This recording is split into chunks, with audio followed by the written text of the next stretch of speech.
God here, and welcome to the Gods of Odds, hosted by two of my favorites, Brad Hoiseth and Dave Dabbah. Welcome to the Gods of Odds. It is week number 8 of your National Football League season. That is Brad Hoiseth over there in beautiful Southern California. I am Dave Dabbah, hanging out in Northern California. We are both, I know Brad is, as well as I am, absolutely fired up to talk to you about the top 10 games worth actually spending some money on this weekend. And believe it or not, one of the games actually has a 20-point spread. And of course, that's a game I picked because I just wanted to see how Brad would handle the pressure of dealing with a 20-point spread. That being said, Brad, what would you like to talk about before we dive in? I know there's so much going on in the National Football League, but I think one of the biggest, most surprising things is the dynasty appears to finally be over. Yeah, it does. And, it's been an interesting week down here in Southern California. I had a bunch of fires. I was about 2 miles away from the evacuation zone, one of them. So that made one of the days kind of dicey. And I've been picking up leaks because it was a heavy wind event for the last couple of days. So I'm ready to get back into the weekend and some football. But your New England Patriots now, and we've been talking about this for a handful of years. I mean, every single season it seems to go through my head. Is this it for the Patriots? Is this it for the Patriots? Now, it kind of feels real. I mean, today it comes out that, Julian Edelman now has had a procedure on his knee. He's going to miss a couple of weeks. They're talking about some beat writer now in the Boston area saying that everybody is tradable before the deadline. Cam Newton gets benched last week in the second half. They get destroyed. They look absolutely terrible. They're almost completely talentless on offense.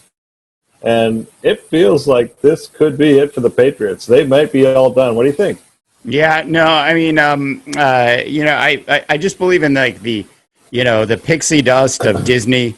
I believe in the wizardry of Bill Belichick, but just when you look at the issues, they had sort of related to COVID with opt-outs at the start of the year, and then just really a serious lack of talent, especially on the offensive side of the ball. It is just it just looks like, if you will, at least the dynasty is going to take a couple years off. The Patriots are, whether or not they're going to admit it publicly, Brad, they have hit that rebuilding stage.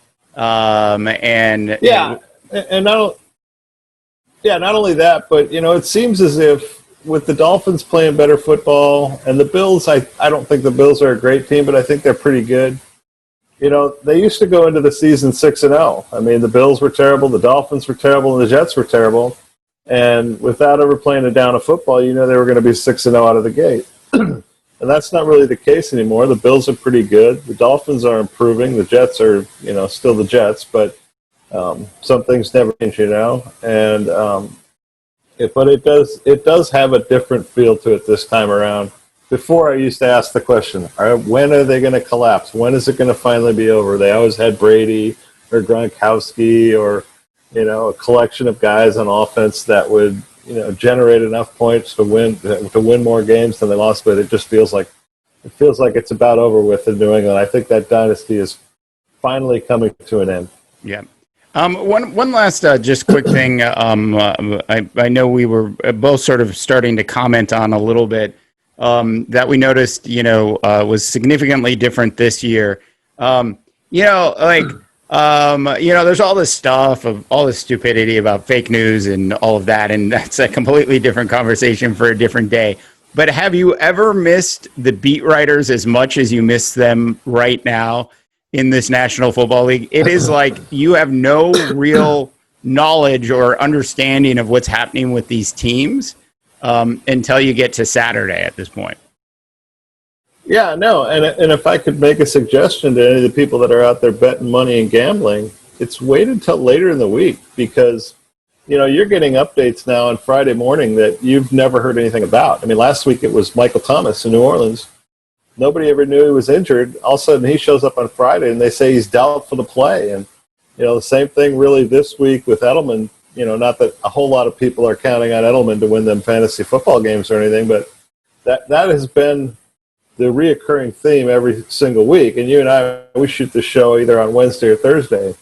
And so we're just, we're betting on the information that we have. And so then we wake up, Friday morning and find out that, we're going into battle having bet on a team that's, lost 3 of its best players. And there's also COVID as well.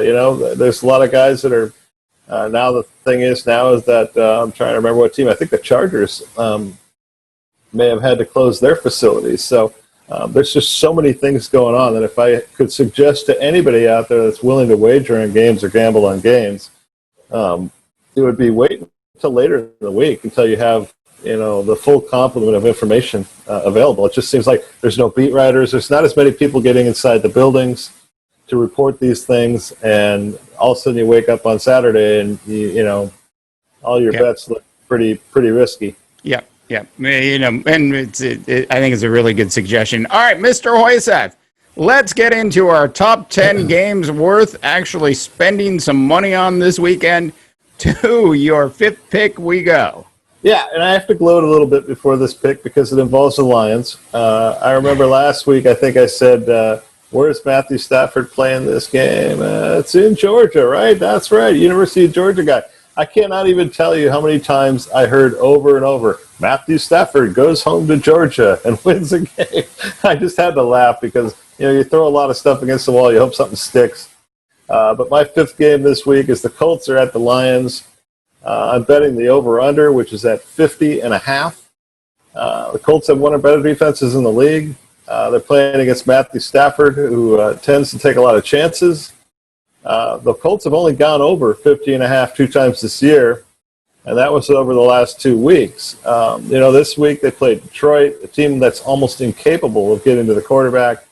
The Lions are 28th in the league in sacks, which should make for a lot of long drives from Phillip Rivers and lower scoring contests with fewer opportunities for the offense of Detroit and a solid defense on the other side of the field. I say take the under and expect a lower scoring game. 50.5, I say go under.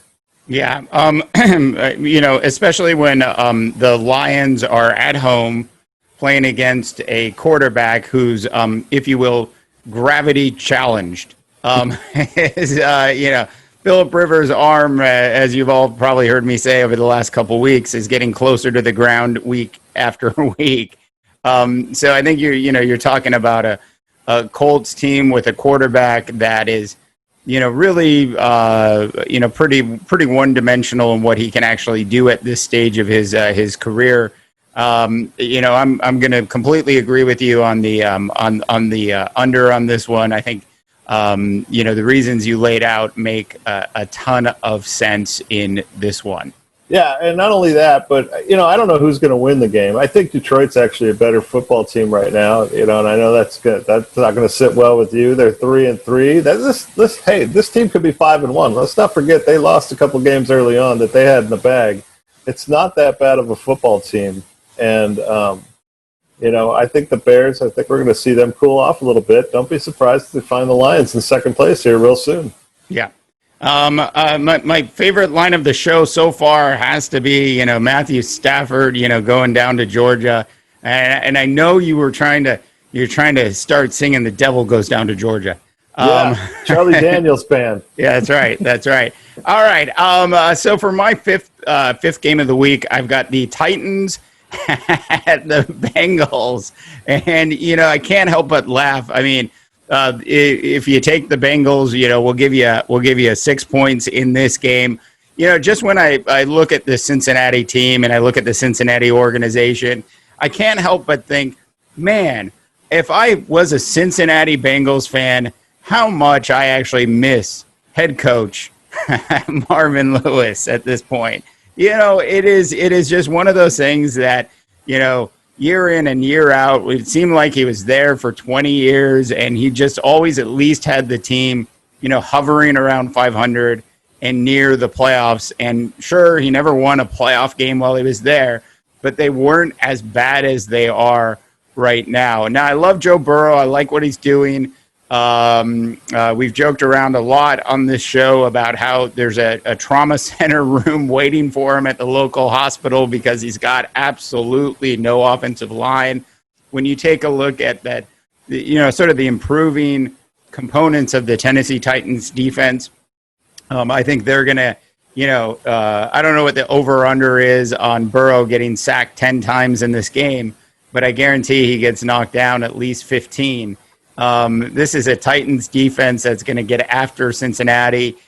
Cincinnati isn't going to have any real answers for it, and I'm happy to give up the 6 and take Derrick Henry and Ryan Tannehill, who finally came back down to earth a little bit last week and stopped believing he was going to be a Hall of Fame quarterback someday. Yeah, I'm going to agree with you on this one. I think if there's a team in the league that is really desperate for a dominating performance, it's Tennessee. They've kind of done it with smoke and mirrors so far. They haven't run the ball really as well. I mean, they had the one performance by Derrick Henry, but, that was basically predicated on one run that went 94 yards. And I think they've played a fairly difficult schedule so far, and I just think it's time for them to finally have a breakout performance and really dominate a game. Cincinnati, they can't protect the quarterback. Joe Burrow's trying his hardest out there as a rookie quarterback, but it's just kind of like they're feeding him to the wolves every single week, and you just got to wonder when the kid's going to go down. I think talent-wise, Cincinnati, I think, has got some decent young talent, but not much of it is around Burrow on the offense, and they just can't stop the run. I expect that Derrick Henry's going to have a humongous day. I wouldn't be surprised if Tannehill had a field day over the top to A.J. Brown. I expect the Titans to win big in this one. Yeah, it's funny because, every time I go to the refrigerator and I get a piece of food, it doesn't matter. It could even be an egg that hasn't been cracked open yet. My dog is there, instantly. He can be in any other part of the house. He is going to show up. I'm telling you, this Titans defense, they're going to be throwing a party around Burrow this weekend. Let's go on to my number 4 game. It's probably one of the better games of the week. Steelers at the Ravens. 2 really good football teams. The Ravens are a 3.5-point favorite. The biggest surprise in this one is that the line opened up at 6.5, which I thought was crazy. I mean, yeah. Pittsburgh is, they're 5-1 against the spread this season. They're the only undefeated team left in the league, and the Ravens are a 6.5-point favorite. It's been a pretty close series over the years. Pittsburgh holds a 26-24 edge.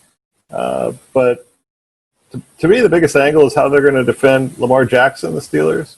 They've only faced him once. That was last year, the first time they played, and then the second time they played, they had RG3 in the game. In that first game, Jackson kind of struggled passing the ball, threw 3 interceptions, but he did have 70 yards rushing. He led them to an overtime win. To me, the puzzling thing is, what does Vegas know about this game? How can they possibly justify having Baltimore as a 6.5-point favorite to open that line? Now, the line quickly moved down to 3.5. I mean, it was like within 24, 36 hours, that thing moved down to 3.5. It's almost as if Vegas was begging people to take Pittsburgh. So I say Vegas knows something. I'm going to take Baltimore. I'm going to give that 3.5 points. Yeah. So Brad's he's a conspiracy theory guy. He's always looking for the aliens and all those things. So I know that about him, and I agree with him that there is something doesn't smell right here. 6.5 points to 3.5 points. So I had to sort of look at this and say, okay, what do I think's actually going to happen in this game, points aside? And when I started looking at this Pittsburgh Steeler offense, pretty strong offensive line, excellent running game. Big Ben looks rejuvenated. They have 4 solid wide receivers. They can pick and choose who's going to be the star of the game.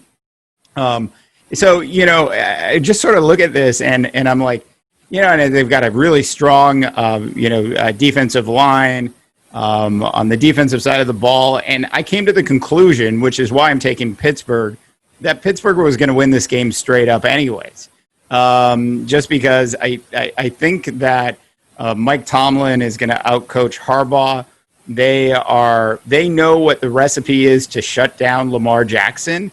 This is a smart organization. This is, one of really 5 smart organizations in the entire National Football League. And then everybody else is just kids.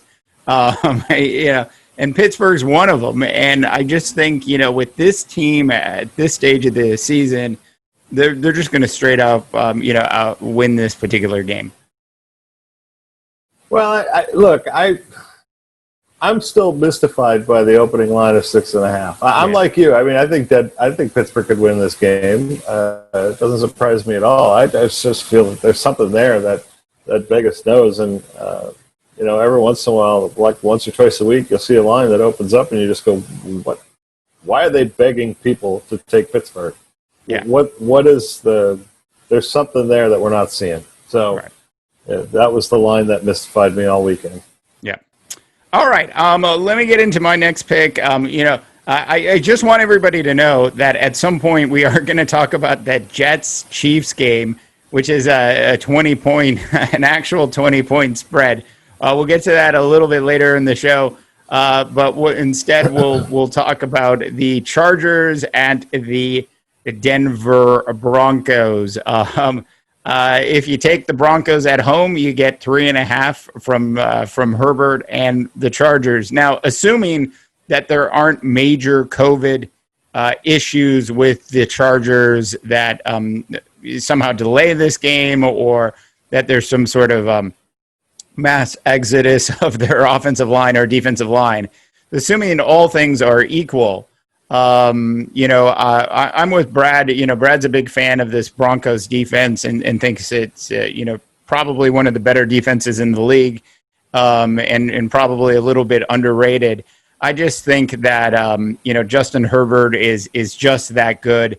It has been a long time since I've seen sort of a prototypical drop back quarterback who's as big as Justin Herbert is, who sees the field as well as he does, who reads defenses as well as he does, that I think this is either going to be a Charger blowout or a learning lesson for Herbert. I'm going to take the blowout and go with the Chargers in this one. Yeah, I'm going to go with the learning lesson. I think Denver is a good football team at home. I think their defense is tremendously talented. If it weren't for the incompetence of the offense, I think that team would be a playoff team. I do love Herbert. He looked, I thought, sensational last week. There is some growing concerns about COVID in the Charger camp. I know the facility was shut down. That's what I heard anyways. And so whether or not this game will even get played remains to be seen. But I'm going to take the Broncos in that one. And I will be, I'll be happy to see if the Chargers win. I like the Chargers. It's one of my favorite teams to watch. But the Broncos getting 3.5, it feels like more of a field goal game to me. I like that extra half a point. Yeah, I think my final point on this is they have a quarterback there named Drew Luck. And Luck. Well, it's Drew Luck. That's Luck. Andrew Luck. Andrew Luck. So I can't even pronounce the kid's name. He's just got this big, strong arm. He probably plays great in practice. Yeah, I bet you he's just a great practice quarterback. And you get him in the game, and he's had quarterback ratings in the last couple of weeks all the way down below 40. And I don't know if this kid really has it on Sundays. I think he's really good on Wednesdays and Fridays, but when Sundays roll around, Drew is just not there. Yeah, I'm not sure what to think of the kid yet. I had a buddy of mine that really likes the kid a lot before the season started. I'm not quite sure he's feeling the same way right now. I've seen him, just really struggle against some of the games here in recent weeks. So, again, the offense. Tim Patrick is now a little bit dinged up. I believe they're what's his name, the running back was taken off of the concussion list, so it looks like he's going to play. So, but you always got to consider weather too when you get into a place like Denver this time of year. What's the weather going to look like? But I do like the Broncos. I like that half a point that gets me to 3.5 because it feels like more of a field goal game to me. Right, my number 3 game, the Vikings and the Packers. Minnesota at Green Bay. Green Bay is a 7-point favorite. I had a nice run going on the Vikings earlier in the year. I hit 5 in a row on the Vikings before finally they crushed my dreams in Week 6. On paper, Green Bay looks like it should be a much bigger favorite at 7 points. The Vikings are decimated in the defensive backfield. Now they're not going to have Cam Dantzler, maybe, who's on the COVID-19 list. You have to get cleared before the game in order to play. Mike Hughes, Holton Hill, they're already out with injuries. It doesn't sound good. However, having said that, this game has an X factor, Mr. Dabbah. You know what that would be? I have no idea. Like, are they flying the Pope in for this one to pray for the Vikings? No, it's called Mother Nature is what it's called. One of these things you got to look at later in the week. The Sunday weather is expected to be in the mid-30s with 25-mile-an-hour winds in Green Bay. What does that mean? It means less passing is what it means. The bottom line is Green Bay has not been a consistent running team all season. Aaron Jones exploded one week for 168 yards. Outside of that, they've not had a running back over 77 yards than any of the other 5 games. The Vikings, on the other hand, very good running team. They've had a running back go for more than 110 3 times out of 6 games. That's pretty solid. They weren't able to use the running game the first time around when they met in Week 1 because Green Bay got up big early and kind of took them out of their game plan. I say it settles into more of a close running game with the wind. I just don't see a lot of passing. I still think Green Bay wins the game. I just say take the Vikings in the 7 points. I think we're going to see more of a running style football game. Yeah, that was going to be my question to you. Are you actually saying you think the Vikings are going to win this game? I don't look think at the this. Vikings will win it. Yeah, I look at this and we've suffered through a lot of football, collectively, over the last 30 years, and this just has the eyes of a Viking team that's looking to finish the season at like 4-12, and that might be sort of friendly when you consider it. They made it. They made a trade at the end of the last week, got rid of their defensive lineman that they brought over from Jacksonville. He's now gone. All of the injuries, I think there's some question about whether or not, Mike Zimmer is really going to be the answer in Minnesota in the long run. You probably feel the same way about the general manager there. So I sort of look at this and I think the organization hasn't been sending, the right message to the players. I think, Kirk Cousins is not one of those guys that, and I'm stealing a line from Brad here. I admit it, but Kirk Cousins is not a leader. And when you go into these, cold weather games and all you have to do is hand off the ball, he'll still probably screw that up. So I'm looking at this and I just think, that this is a game where the Packers are definitely going to win it, and I think they'll probably win it by double digits. So as painful as it is for me to root against the Vikings, the reality is if I'm throwing money down on it, I'm definitely taking the Packers this weekend. Yeah, it's an intriguing battle in that it's one of those big, divisional rivalries. And, the Vikings would like to take a bite out of Green Bay. Green Bay has been kind of considered right now the runaway winner in that division. The Bears, I don't think, despite their good start, I don't think people really think that the Bears are a team that's going to legitimately chase for that. I'm still saying I don't think the Lions are out of it, Dabbah. They're not. A little bit nuts. They're not out of it. But I'll tell you what, they really are not out of it, and they've got some talent on Detroit, and I like Green their Bay their rookie running back. Hey, Green Bay is one injury to the quarterback away from being a very mediocre football team. At best, mediocre. Yeah. Now, everybody could say that. I get that. I understand that. But in this game, I just think the weather, if there's 25-mile-an-hour winds,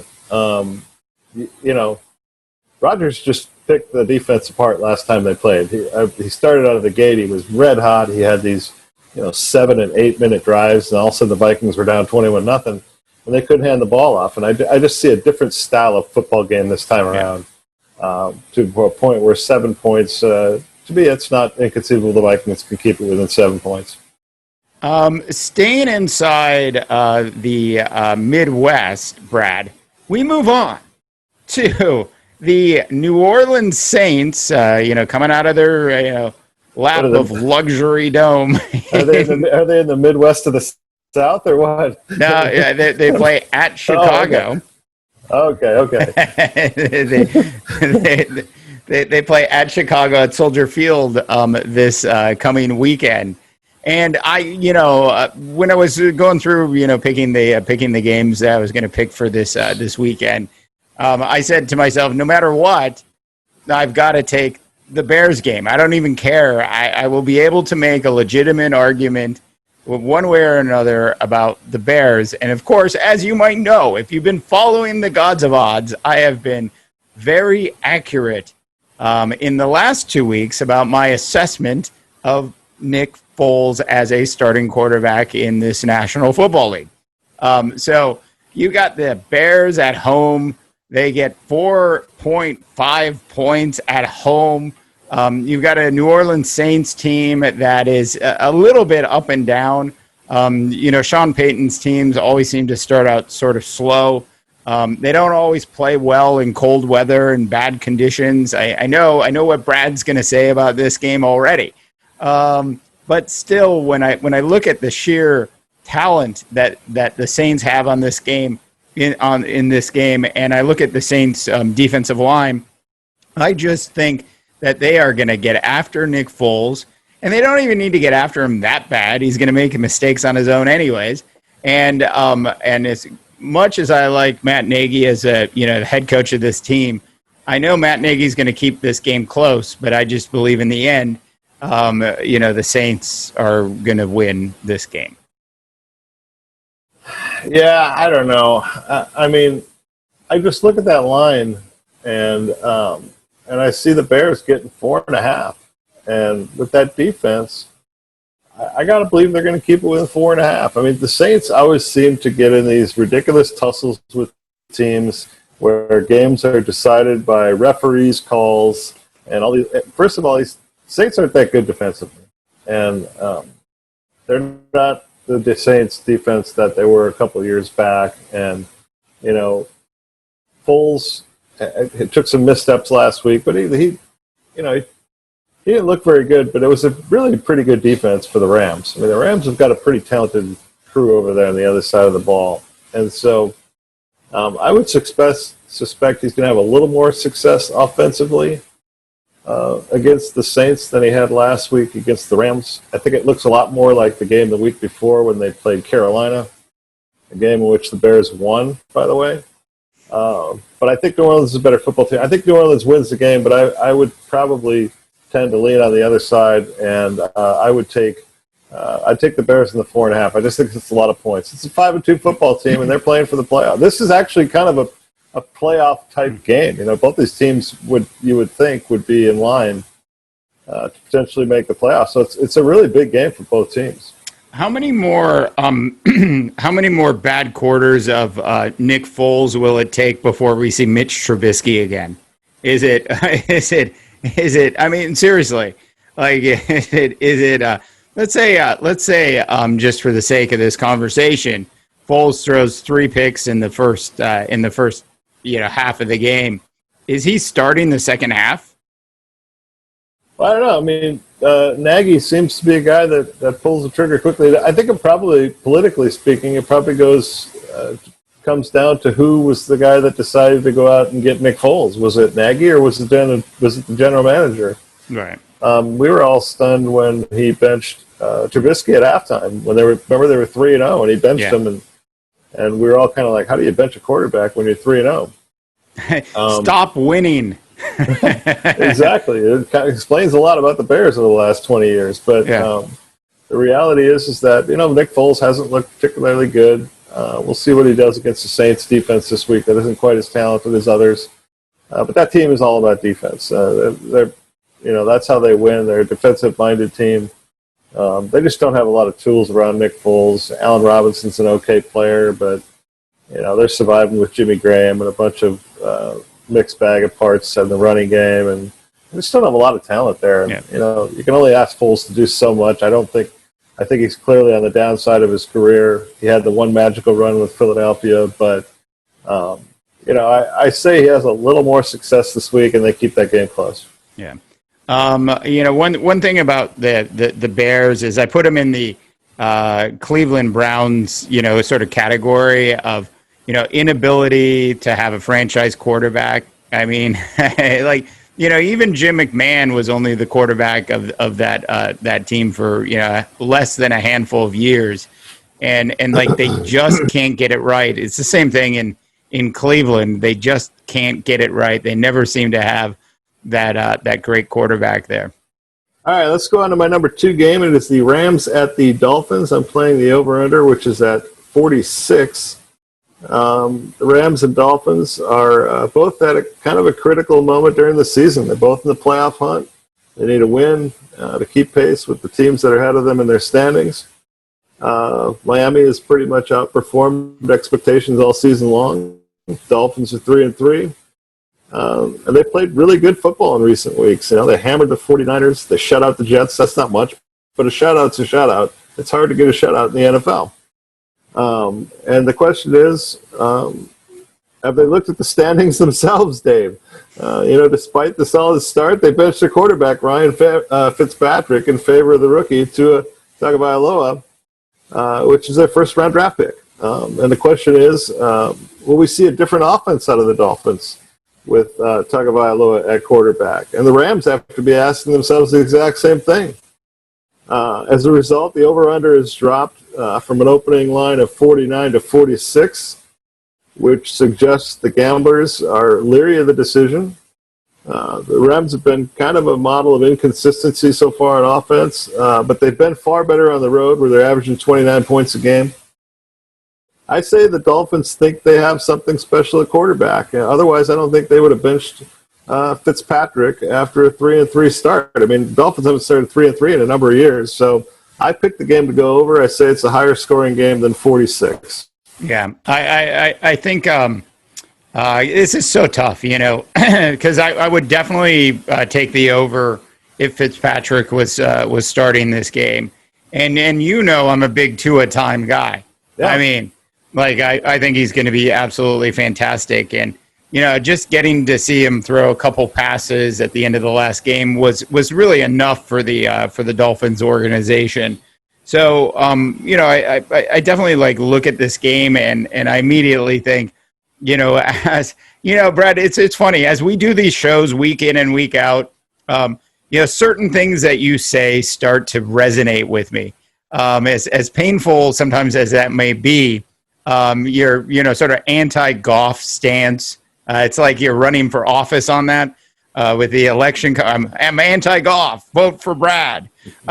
So when I hear all of that, it starts to sort of seep in, and I start to actually see components of what you're actually talking about when you talk about Jared Goff. And that's the thing that has me the most worried about the over in this game. But that being said, I think ultimately, it's going to be a high-scoring game. The Dolphins' defense, just quite frankly, isn't that good yet. And you were absolutely right in your assessment. You're going to see a different offense this week with Tua, and it's most likely something that the Rams haven't been able to prepare for yet or see on tape. So definitely, heading with the over in this one. Yeah, I mean, I think that's the biggest question mark is how are things going to change? And the Rams, they're coming off a big win at home, and what kind of film do you look at? I mean, what do you know about Tua other than what he did at Alabama? It seems kind of hard to predict, and I think the Dolphins have showed that they've got some younger players that are pretty solid. Devontae Adams is a good talent. Mike Gesicki's really emerged as a decent option at tight end. And so, what does he bring to the table? Is he going to be able to run a little bit more than Fitzpatrick? It's really hard to tell, and we're all going to wait to see it over the weekend. Yeah, the most obnoxious thing I can say right now is that Tua is more likely to go to the National Football League Hall of Fame and actually receive a jacket and a bust in Canton than Ryan Tannehill is. I had to get that in. And Sam Darnold, which takes me to my next game. Nice segue, Mr. Dabbah, which is the Jets at the Kansas City Chiefs. Now, when I first looked at the lines this week, I was a little late in looking at the lines, so I don't know what this game actually opened at. But when I was preparing for this game, it was an actual 20-point line. So I got to give up 20 points in a National Football League game. That should tell you what people think of Adam Gase as a head coach of the New York Football Jets. How he still has a job there is baffling beyond belief. It is absolutely baffling. I think the real question is, will the Jets score at all in this game? With the way they've ultimately been playing, and so I just don't see. The only thing that sort of concerns me is that sometimes when you have a high power team like the Kansas City Chiefs, they'll overlook another team a little bit. But then when I sit back and I think about, well, is there anything to overlook? Really? With this New York Jets football team? And, the conclusion on that was absolutely not. So with that sort of sense and reasoning, I'm doing something I thought I'd never do. I'm going to give up 20 points and take the Kansas City Chiefs over the New York Football Jets. Well, the line actually opened at 21. So there's people going in the other direction. They're not going to agree. I heard an interesting stat last week that teams tend to have a drop-off after they play in Denver, if that means anything. It's something about the high altitude affects them, then they have to go home and they have to adjust, and it takes them a while to adjust. I say it doesn't matter at all. I think the Jets they're just so beyond terrible. When your top player in offense is Jamison Crowder, you've got a lot of problems. And Frank Gore, I mean, give him a lot of credit. I love the guy. He keeps playing. But it's just, there's just not a lot there. And Sam Darnold's got nothing to work with. If there is a saving grace, their defense is okay. They play hard every week on defense. That only gets you so far against. A lot of teams play hard against the Chiefs on defense, by the way. Not many of them are very successful. I just, the Chiefs are capable of scoring 21 points in about 5 minutes. So, clearly the Jets are capable of giving up 21 points in 5 minutes. So I'm with you. I didn't think I would ever bet a game that was a 20-point line, but I just think you got the best offense in the league going against the worst football team on the planet. And to me, that's worthy of a 20-point spread. Yeah, I cannot wait, Brad, to actually plug in all of our games into the Heater app this week. And I'm just going to say, I'm going to take a picture of that and post it on our social media channels, because it is just an amazing thing. I mean, I've been talking about relegation a lot, especially, around the entire NFC East. Should just be relegated, just kicked out of the National Football League until they get better. But this Jets team is actually makes those teams look good. That's how bad they are. I don't know if they make the Cowboys look good. The Cowboys are pretty darn bad right now. Yeah, they are. All right. So on to my number one game. I think it's a very intriguing matchup. The Raiders are at the Cleveland Browns. Cleveland is a 3-point favorite.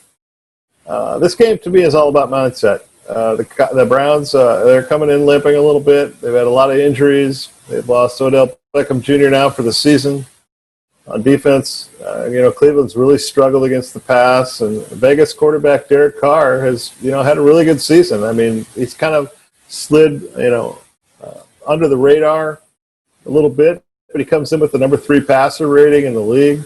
He didn't look particularly good last week, but that's Derek Carr. He has weeks where he just looks terrible, but somehow he's had a pretty good season. I think the most important thing about this is, the Mike Mayock, John Gruden combination. I think that they've grown a little bit tired of hearing about all the young talent in Cleveland. And this is a team this is really a game that could be for a playoff spot down the road. And they've had to hear about all this young talent in Cleveland for a couple of years now. I think given Cleveland's woes against the pass, I think Carr will, have a field day against that secondary. He's got a lot of young talent around him. I would expect a big day from Henry Ruggs, Josh Jacobs, Darren Waller, you name it. I say take the Raiders to the 3 points. I think this is a big game for the Raiders, and I think they want to go on the road and make a statement. Yeah, Josh Jacobs, Darren Waller, Derek Carr. Gruden was embarrassed last week. Gruden does he's always done a really nice job on the road with his teams. And this Raider team, for whatever reason, seems to play better on the road than they are in Las Vegas. Now, I don't know if it's a distraction thing or what it is, but so far that's sort of. I mean, they went into Kansas City and they took down the Chiefs. Yeah, it took them apart. By the way, right. They didn't just beat the Chiefs; they beat them up. That's right. And so I think, as long as they can, sort of bring in that kind of, half of that attitude, they're going to handle the Browns, fairly easily in this game. So I really like the Raiders in this. Plus there's a couple teams in the National Football League I'm taking weeks off from supporting in any possible way. And that would be the Vikings. That would be the Browns. And, of course, the Cowboys, which we talked about a little bit before. All right, so moving on to my last game. This is the last game of our top 10 games worth spending some money on. Brad, the undramatic drum roll of the Bucs at the New York Football Giants. This is what I love about sports. This is what I love about sports gambling. When you have a team that is clearly better than the other team. And that is what you have in this Tampa Bay Buccaneers team that is going on the road with a quarterback, who we all know has been one of the greatest quarterbacks of all time, who seems to finally be hitting his stride in Tampa with a really, I think it's like a top 3 or 4 defense in the National Football League, depending on the statistic that you look at. So this is just a solid team. Always the biggest concern I have is just Bruce Arians, deciding to phone it in, in a particular week and just not putting the work in that they need to put in. This Giants team is slightly better than the other team that plays in the same stadium. They have slightly more talent. They're on a roll, Brad. They're on a slight roll. They won a game purely by accident. So you look at this and you're just like, between 2 games. So I'm giving up 11 points in this game. So between 2 games, I'm giving up a collective 31 points. But I'm definitely taking the Bucs in this. I just don't believe in Daniel Jones. I think if the Giants ended up with the first pick in the National Football League draft this year, they would go with Lawrence. Yeah, I'm with you. I mean, I think I put out on a Mighty Rip this week the Brad's Baker's Dozen, which was if I was a baker, I would make 13 of something. I wouldn't make 12. I've always believed in more is better. Yeah. And so I made it a top 13. I think I had the Buccaneers number 2. I think they're a really good football team right now. That was the best I've seen Tom Brady look in a couple of years. I mean, he was really outstanding in that game.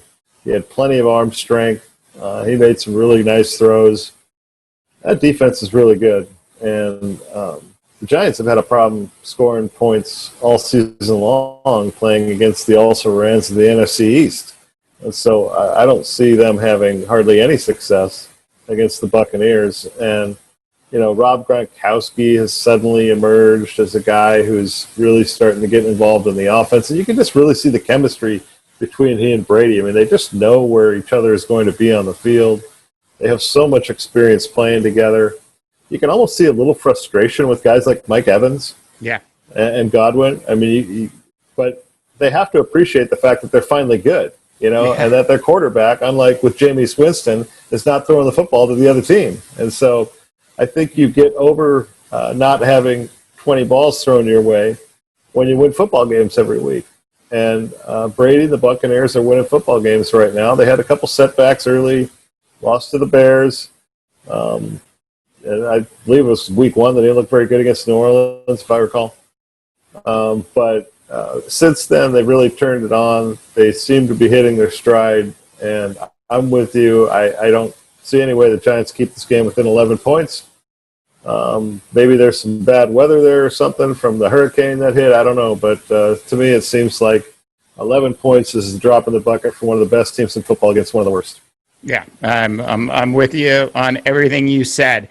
All right, Brad, one last thing before we get out of here. We tinkered on it just a little bit. We mentioned it a couple times.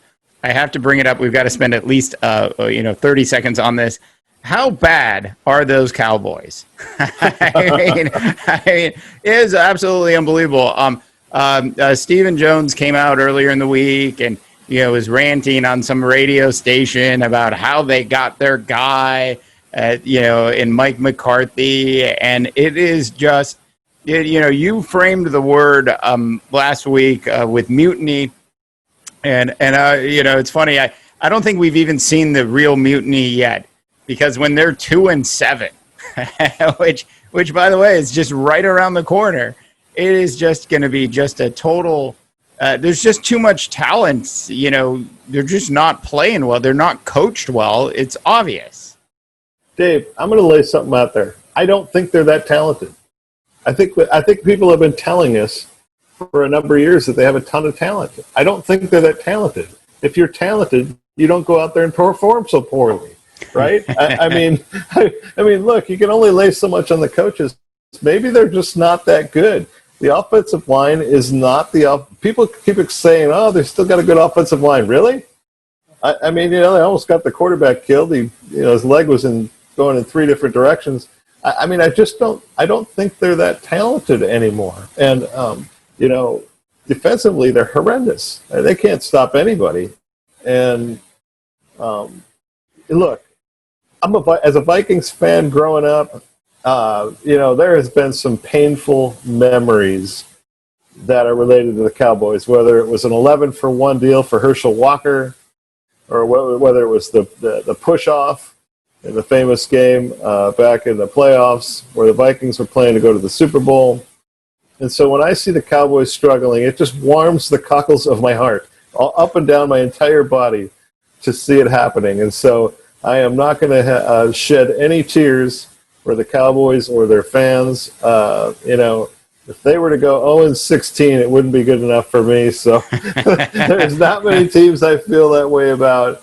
I just don't think they're that talented. I really don't. Hey, Brad, one last thing on this. I